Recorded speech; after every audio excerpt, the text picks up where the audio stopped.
Ito ang 5 pinakamasasamang technical na pagkabigo sa kasaysayan ng rock climbing. Ilan sa mga ito ay sobrang bihira na kahit mga eksperto ay wala pang nakitang katulad nito noon. Bawat pagkakamali ay nauwi sa nakamamatay na trahedya at malalaman mo kung bakit. Maligayang pagdating sa extreme.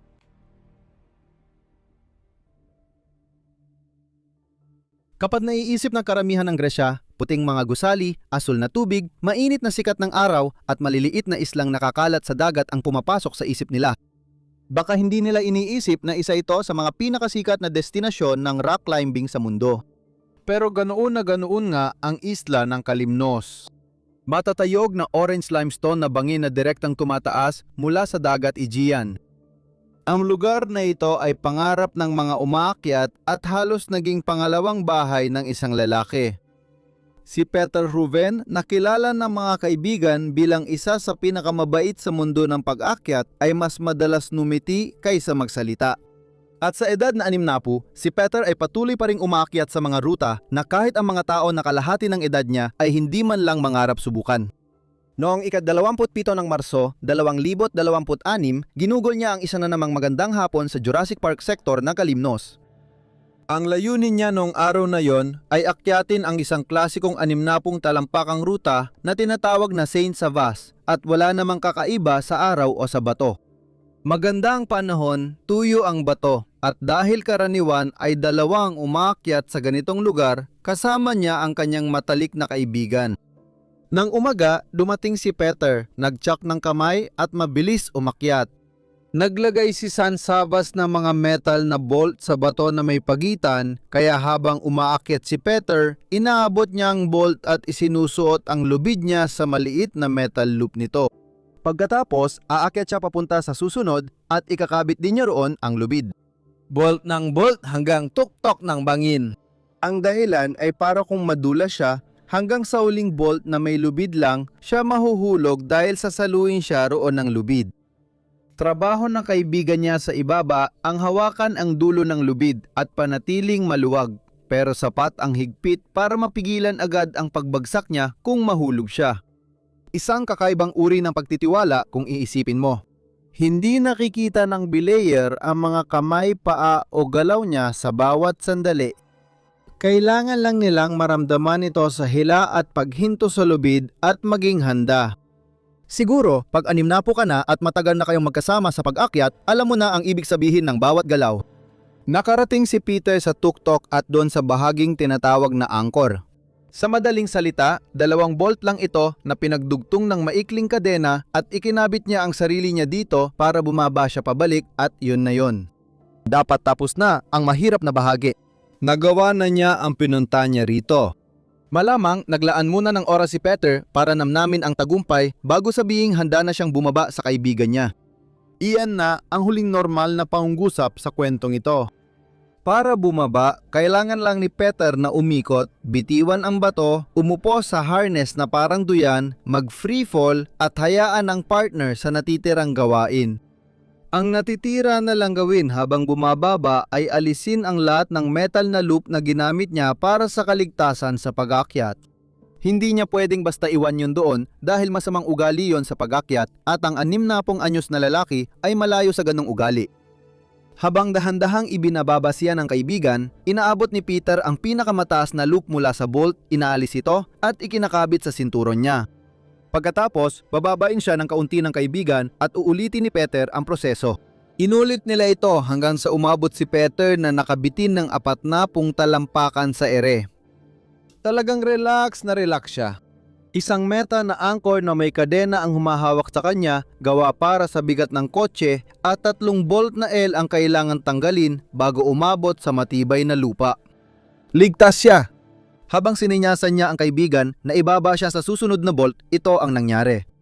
Sa halip na dahan-dahan at mahinahong paghila ng lubid, narinig ni Peter ang isang matalim, marahas at metalikong putok kasabay ng lubusang pagluwag ng lubid. Sa isang iglap, mabilis siyang bumagsak. Nahulog siya ng 40 talampakan sa hangin at malakas na bumangga sa mabatong gilid sa gitna ng bundok. Maaaring iniisip mo kung gaano kasakit kapag ang katawan ng 60 taong gulang ay biglang bumangga sa matigas na bato sa bundok. Pero bukod sa sakit at paghihirap na sumisira sa kanyang katawan, ang tumatakbo sa isip ni Peter ay kalituhan. Ano bang nangyari? Binitiwan ba talaga ng kaibigan niya ang lubid? At kahit ginawa niya yon, kaya nga siya naglagay ng mga safety bolt. Bakit hindi gumana ang mga yon? Ano bang nangyayari? Sumigaw ang kaibigan niya sa ibaba, "Peter, Peter!" Habang siya at ibang umaakyat na nakarinig ng pagbagsak ay dali-daling tumakbo sa mga bato, takot sa posibleng nangyari. Pero pagdating nila sa gilid kung nasaan siya, nakakagulat na ayos lang siya kahit na sobrang taas at lakas ng pagkakabagsak niya. May galos ang kanyang mga binti at masakit ang ibabang likod, pero buhay siya. Kailangan lang siyang ibaba mula sa bundok at dalhin sa doktor. At dito na nagiging parang hindi ka pani-paniwala ang kwentong ito. Agad na tumawag para humingi ng tulong ang kaibigan ni Peter, pero hindi marunong mag-Ingles ang dispatcher at walang marunong mag-Griego sa grupo ni Peter. Kaya sobrang hirap ipaliwanag kung saang liblib na bangin talaga sila naipit. Humingi sila ng rescue helicopter pero sinabing hindi ito makakalapag dahil sa lupain. Ang tanging tulong na malapit ay ang Kalymnos Rescue Team at inabot na mahigit 2.5 oras bago makarating ang grupong ito na halos puro matatapang pero ordinaryong volunteers sa kinaroroonan ni Peter. Nahulog si Peter ng 3:30 ng hapon. Nang naitali siya sa stretcher at binuhat pababa, palubog na ang araw. Mahigit 3 oras siyang nagtiis ng matindi at matagal na sakit at lalo pang naging magulo ang sitwasyon habang binababa siya. Walang daan papunta sa lugar ng aksidente. Walang ambulansya na makakapasok doon. Kaya napilitan ng mga volunteer na buhatin si Peter ng mano-mano sa makitid at mabatong daan ng bundok. Dahan-dahan at pagod na pagod silang naglakad, paulit-ulit na humihinto para lampasan ang matatarik na bahagi ng daan nang hindi nahuhulog ang stretcher. Hindi talaga ito profesional. Isinalaysay ng isang saksi na nakita niyang natapon ang gamit medical mula sa bag ng responder habang naglalakad. Isang beses, nagsimulang magsuka si Peter kaya may nag-abot agad ng bag sa kanya para hindi siya mabulunan. Pagsapit ng 9:00 ng gabi, matapos ang ilang oras ng mabagal na pagbaba sa bundok sa dilim, kalahati pa lang ng daan ang kanilang nararating papunta sa ambulansya. Pero hindi na kinakaya ng katawan ni Peter. Dahan-dahan siyang nawawala at bumabalik sa ulirat at sa kasamaang palad. Matapos ang mahigit 5 oras ng pagbagsak sa lupa, pumanaw si Peter Hubren habang papunta sa ospital. Karamihan ng aksidente sa pag-akyat ng bato ay dulot ng pagkakamali ng tao. Kaya nang sinimulan ng mga investigador na alamin kung ano talaga ang nangyari noong araw na yon, inasahan nilang makakakita sila ng pagkakamali sa pagkakabit niya ng gamit o baka may buhol na natanggal o kung ano paman. Nang malaman ng mga umaakyat ng bato sa buong mundo ang totoong nangyari dito, natakot sila. Ipapaliwanag ko, nahulog si Peter dahil nabali ang mga metal na anchor na humahawak sa kanya sa tuktok ng bangin. Pero parang walang katuturan yon. Ang anchor bolt ay isa sa pinakamaasahang gamit sa pag-akyat. Dapat magtagal ang mga ito ng mga dekada. May ilang gumagawa na nagsasabi na aabot pa ng 50 taon ang mga ito kung tuyo ang mga bato at normal ang kondisyon. Pero hindi normal ang Kalymnos. Nasa gilid mismo ito ng dagat Aegean. Ibig sabihin bawat bolt na tinutuhog sa batong apog ay buong buhay nitong nilalanghap ang maalat na hangin mula sa dagat. Kapag nakapasok ang alat sa metal, nagsisimula itong magkaroon ng maliliit na bitak na unti-unting lumalalim palabas. Hindi mo malalaman yon sa simpleng pagtingin lang. Ang mga bolt sa St. Savas ay nakakabit na sa batong yon mula 2002. 24 na taon ng tahimik, ginugupo ng alat ng hangin ang mga bolt na yon. Pero maniwala ka, mas lalala pa ito. Hindi bago ang pagpalya ng mga bolt. Bihira mangyari pero nangyayari pa rin. Bihira mangyari na pumalya ang isang bolt tapos agad ding maputol ang kasunod. Ang tawag doon ay sunod-sunod na pagpalya at ito na ang pinakamalapit sa matamaan ng kidlat ng 2 beses sa sport na ito. Namatay si Peter dahil sa isang napakabihirang aksidente na minsan lang mangyari sa buhay at wala siyang magawa tungkol dito. Nagbaba ang lahat sa isla dahil sa kanyang pagkamatay. 10 iba't ibang climbing sector ang isinara habang sinusuri ang bawat bolt sa mga ito. Pagkamatay niya, binigyan siya ng honorary membership ng Climbing Federation ng kanyang bansa. May isang tao nangalap ng pondo para maibalik ang revolting effort sa Czech Republic sa ngalan niya. Pero wala sa mga iyon ang maibabalik ang 60 taong gulang na lalaking gusto lang umakyat at ginawa ang lahat ng tama. Kailangan kitang makasama sa lahat ng 5 ito dahil lalala pa. Hindi ko yan basta sinabi. Sa lahat ng nakita ko sa pananaliksik para sa video, may isang kwento sa dulo na hanggang ngayon iniisip ko pa rin. Yun ang dahilan kung bakit gusto kong gawin ang video na ito sa simula pa lang. Nakakalungkot at masakit ang kwentong ito, lalo na para sa mga magulang na nanonood. Kaya manatili ka lang dahil dun tayo papunta. Kung natutunan mo sa kwento ni Peter na hindi dapat maging kampante, mag-ingat ka rin sa pagbubuo ng ganong konklusyon. Dahil 2 taon bago nahulog si Peter, isang 18 taong gulang na umaakyat sa Cherokee Rock Village sa Alabama ang humarap sa ibang problema sa malaking sandstone wall na paborito ng mga umaakyat. Ang pangalan niya ay Yutong Zhang pero tinatawag siya ng lahat na Faye at sa totoo lang, si Faye ay kabaliktaran ni Peter kung ikukumpara mo sila. 18 siya at pangalawang beses pa lang niyang umakyat sa labas. At hindi tulad ni Peter, si Faye ay nagta-top rope, ibig sabihin ay nakakabit siya sa isang lubid na nakaangkla sa itaas. Bumababa ito sa kanya, umaakyat sa gilid ng bangin at bumababa sa taong may hawak sa dulo. Sa ganito, kung madulas siya, halos hindi gagalaw. Ito ang pinakaligtas na paraan ng pag-akyat para sa mga baguhan dahil kung madulas ka, halos hindi ka talaga babagsak. Nasa itaas ng lubid at hawakan nito buong oras. Si Faye ang huling umakyat sa misty route ng kanilang grupo noong araw na yon. At habang umaakyat siya, kinokolekta rin niya ang mga gamit na iniwan ng iba sa kanilang grupo na nakakabik pa sa pader noong sila ang umakyat. Sa tuktok ng rutang ito ay may anchor. Pero sa halip na kadena gaya ng kay Peter, musi hooks ang gamit dito. Ito ay 2 malalaki at matitibay na bakal na hook na nakabaon sa bato na may maliit na spring-loaded na gate. Ibababa mo lang ang lubid sa mga hook. Kusa itong magsasara dahil sa gate kaya hindi mahuhulog ang lubid. Napakaligtas na nito pero tandaan, baguhan pa lang si Faye. Mahal siya ng mga kaibigan at nais nilang siguraduhing ligtas siya. Bago pa umakyat si Faye, nagdagdag pa ng gamit ang mga kaibigan niya sa angkor sa itaas. Ikinalso nila ang isang locking metal carabiner sa gitna ng 2 hook bilang dagdag na backup para siguradong hindi madudulas ang lubid.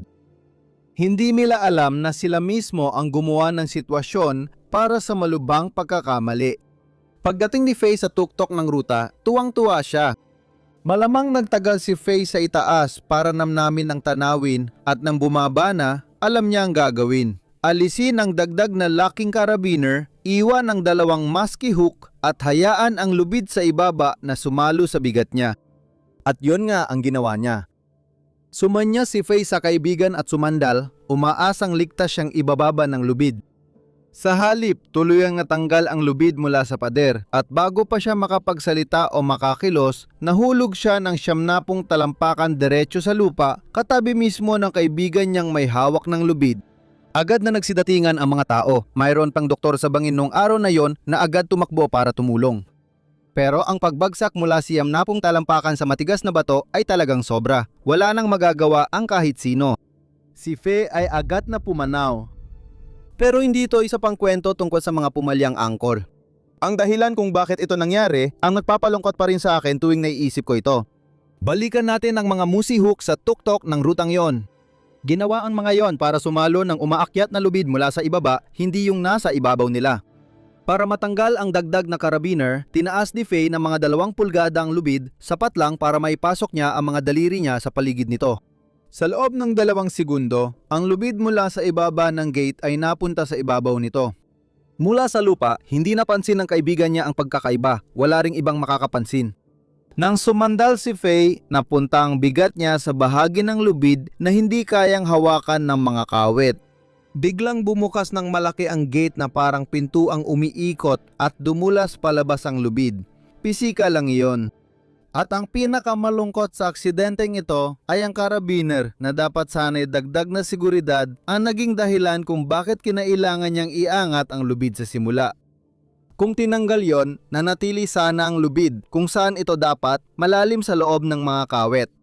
Walang nagkamali, mahal nilang kaibigan nila at gusto nilang maging ligtas siya at yon mismo ang naging dahilan ng pagkamatay ng magandang dalagang ito.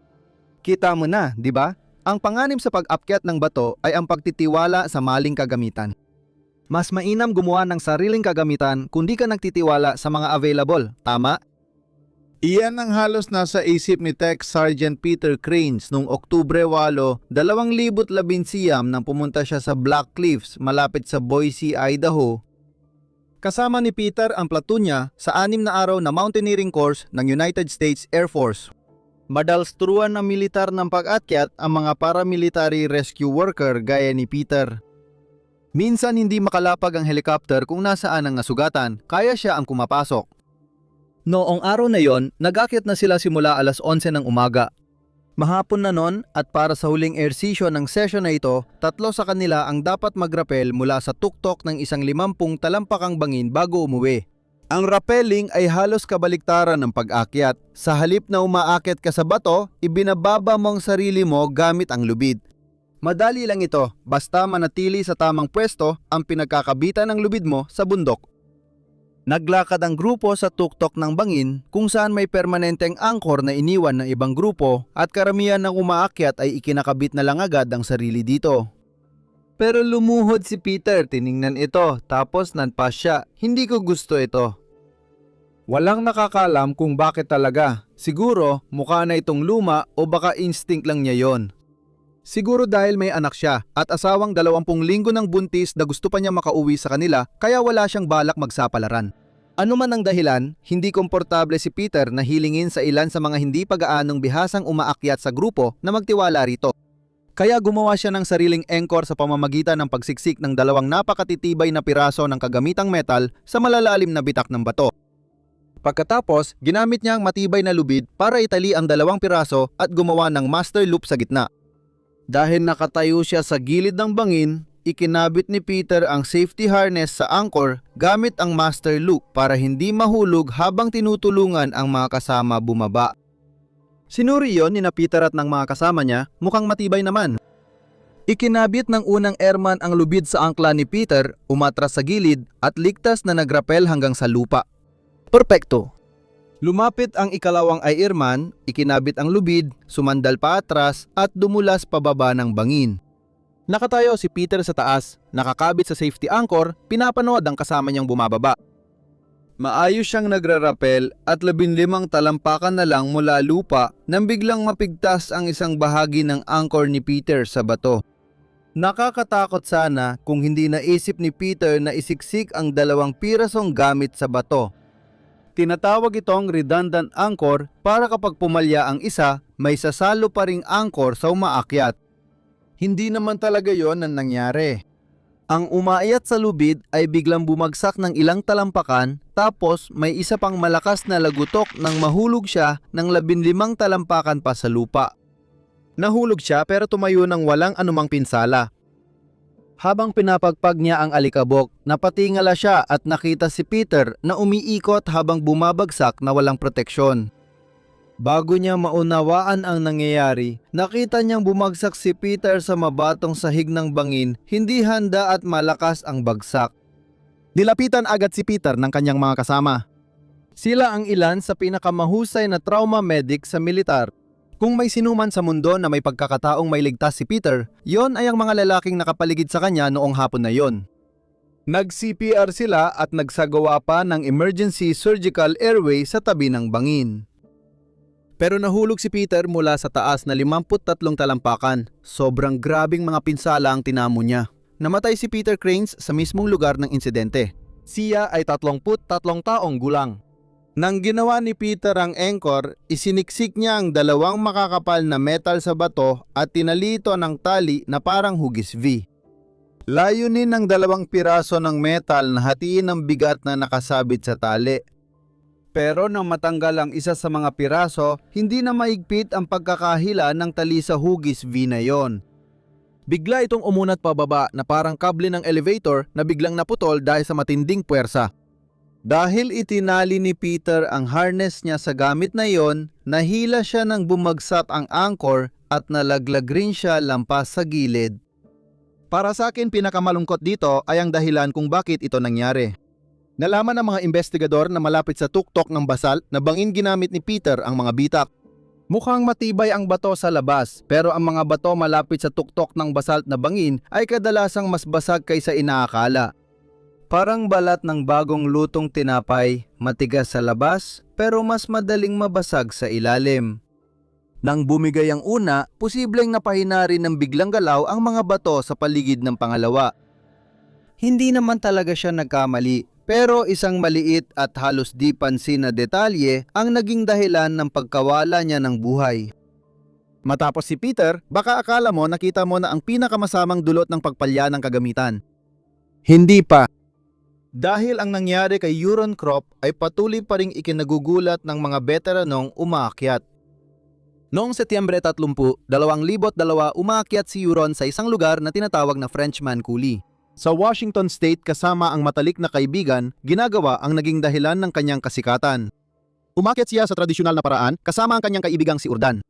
Ang tradisyonal na pag-akyat kung tutuusin ay medyo kakaiba kung hindi mo pa ito nakita dati dahil sa halip na mag-clip sa mga bolt na nadrill na ng ibang tao sa bundok, gumagamit ka ng mga metal na gamit na tinatawag na cams para umakyat.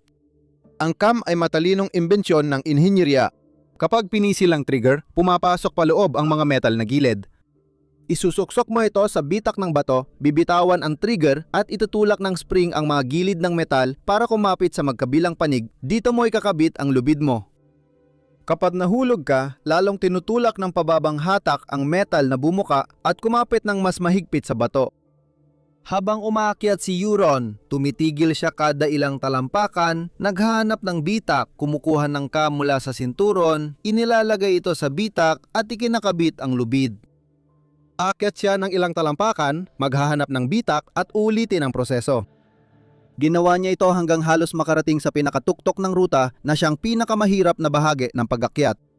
Sa isang bahagi dito, nahirapan si Euron na makahanap ng magandang kapit kaya dumulas ang kanyang mga kamay at nahulog siya. Pero inaasahan na yon.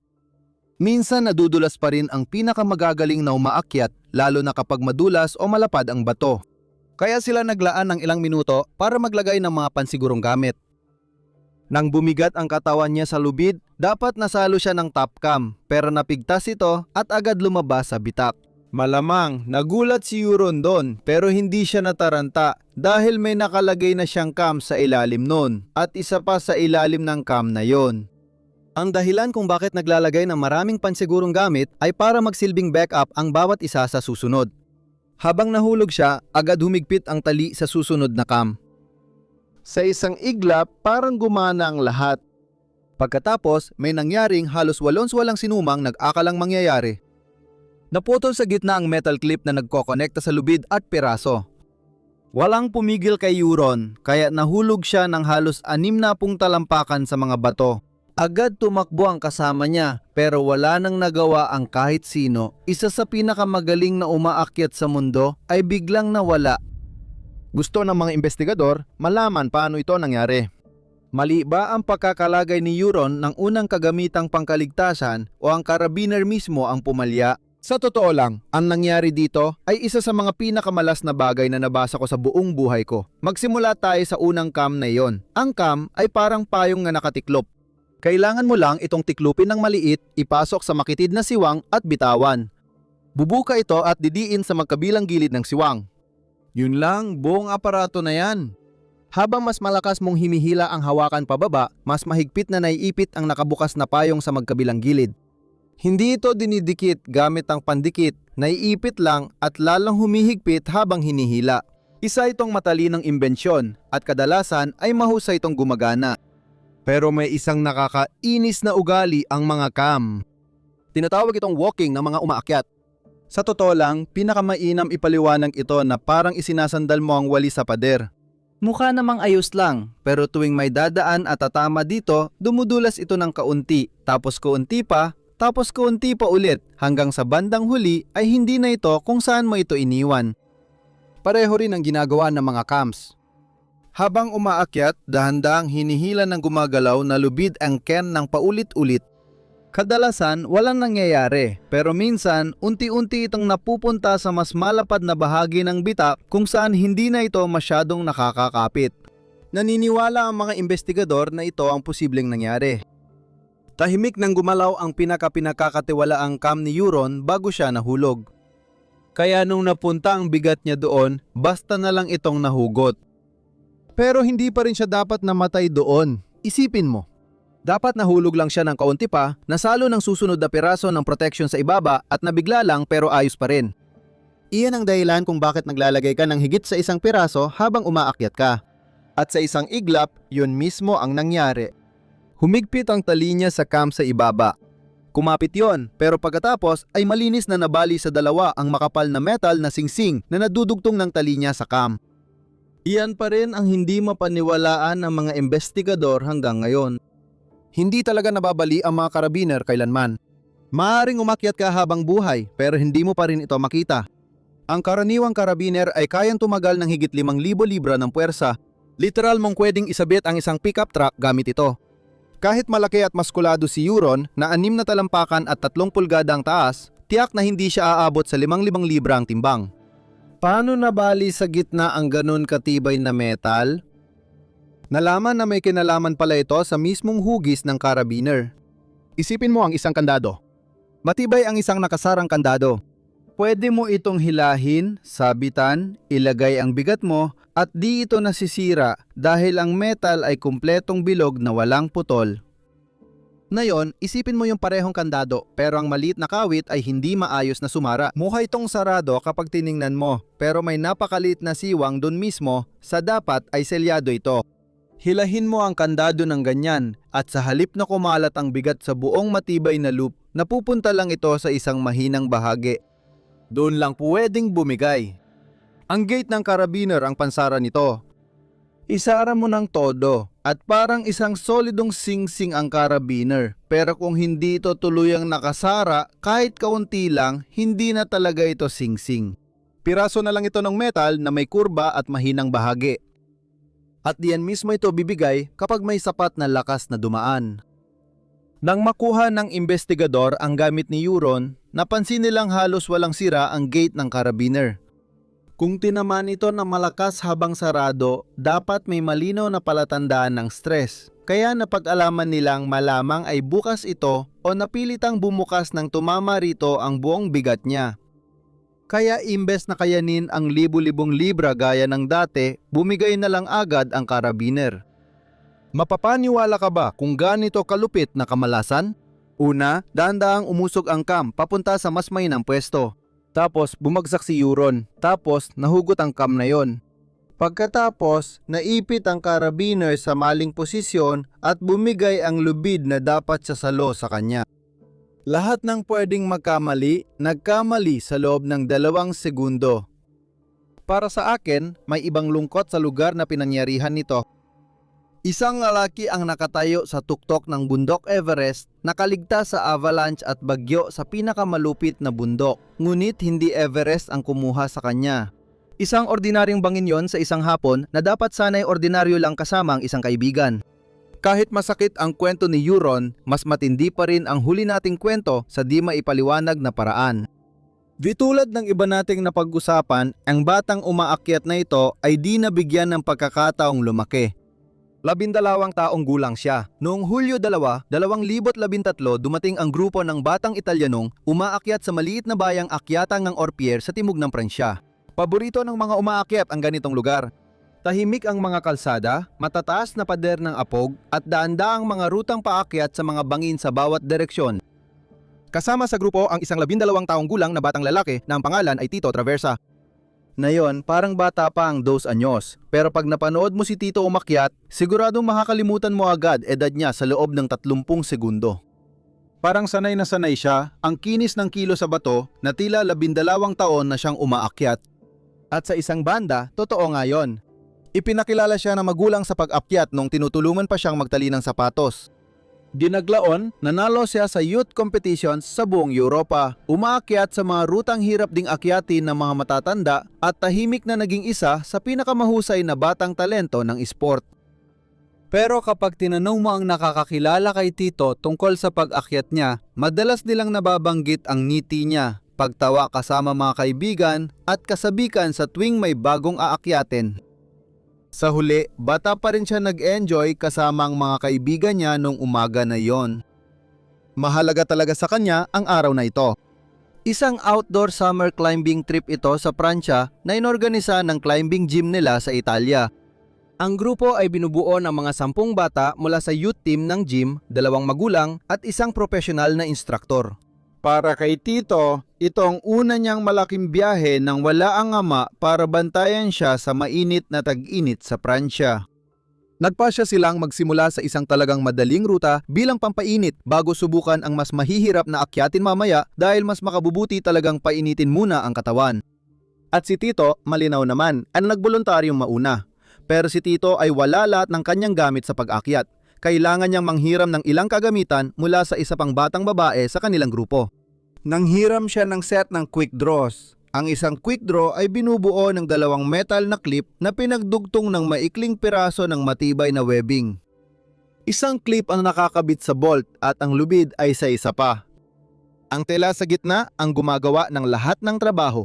Yun lang! Sinubok na kayang magdala ng libu-libong libra at araw-araw ay pinagkakatiwalaan ng libu-libong umaakyat. Ganon din si Tito, matapos ang ilang minuto ay nasa tuktok na rin siya ng akyatan.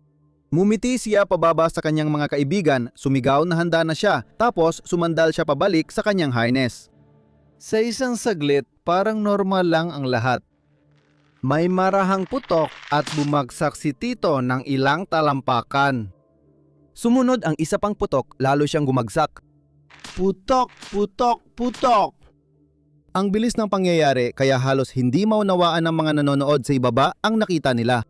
Halos parang nawawala ang mga pangsalo sa ilalim niya. Habang nanonood ang mga kaibigan niya mula sa ibaba na puno ng takot, 8 magkakahiwalay na piraso ng gamit ang pumalya sunod-sunod. Literal na natanggal mula sa pader ang mga ito sa loob lang ng ilang segundo at tuluyang humiwalay mula sa bangin. Nahulog si Tito ng 60 talampakan sa lupa. Hindi siya nakasuot ng helmet. Dumating agad ang mga tagapagligtas at dinala siya sa ospital sa pamamagitan ng helikopter.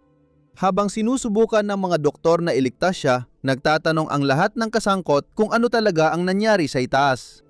Maaring pumalya ang isang piraso ng bakal, oo, pero 8, lalo na kung bago pa ang mga gamit. May mali siguradong nangyari o may nagkamali talaga at may isang tao na talagang nagkamali. Pagbili ng quick draw sa tindahan, minsan hiwa-hiwalay ang mga pyesa, kaya ikaw mismo ang magkakabit ng mga karabiner sa pagitan ng mga sling na tela.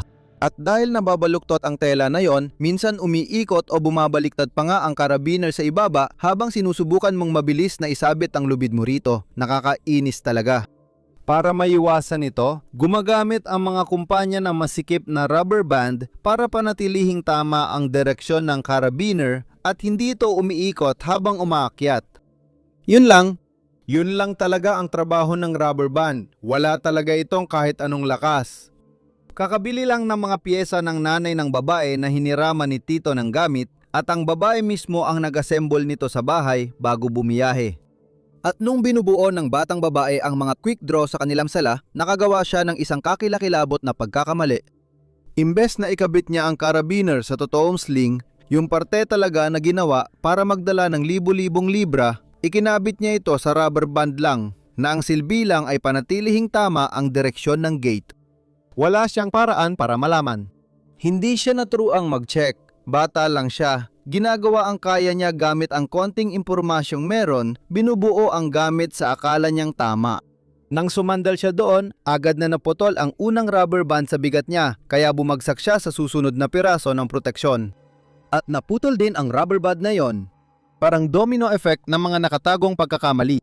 Isang domino effect na nauwi sa isa sa pinakabatang at pinakamagaling na climber sa kasaysayan na lumalaban para sa buhay sa ospital. At alam mo, ang pinakamasakit sa lahat ay dumating sa punto na parang kaya niyang makaligtas. Pero hindi siya nakaligtas. Sobrang grabing mga sugat niya. 3 araw ang lumipas, malungkot man, pumanaw na siya. Mabilis na singit lang. Buwan-buwan, may kwentong di napupunda sa YouTube. Nandyan yan kung gusto mo. Patreon, link sa ibaba. Ngayon, saan na nga ba tayo? Hindi pa roon nagtapos. Hindi pwedeng ilibing na lang ng mga magulang ni Tito ang kanilang 12 anyos na anak at tanggapin ito bilang isang pambihirang aksidente. Dahil kahit na isa itong hindi kapanipaniwalang trahedya, hindi ito isang kakaibang gawa ng kalikasan. Si Tito ay isang bata na sumama sa isang lakad na inorganisa, pinatakbo at binantayan ng mga nakatatanda. Responsibilidad ng mga nakatatanda na panatilihing ligtas siya. Sila ang dapat laging nagdodobla check ng lahat. Ipinaglaban ng kanyang magulang ang pananagutan at sumang-ayon ang mga taga-usig sa Italia.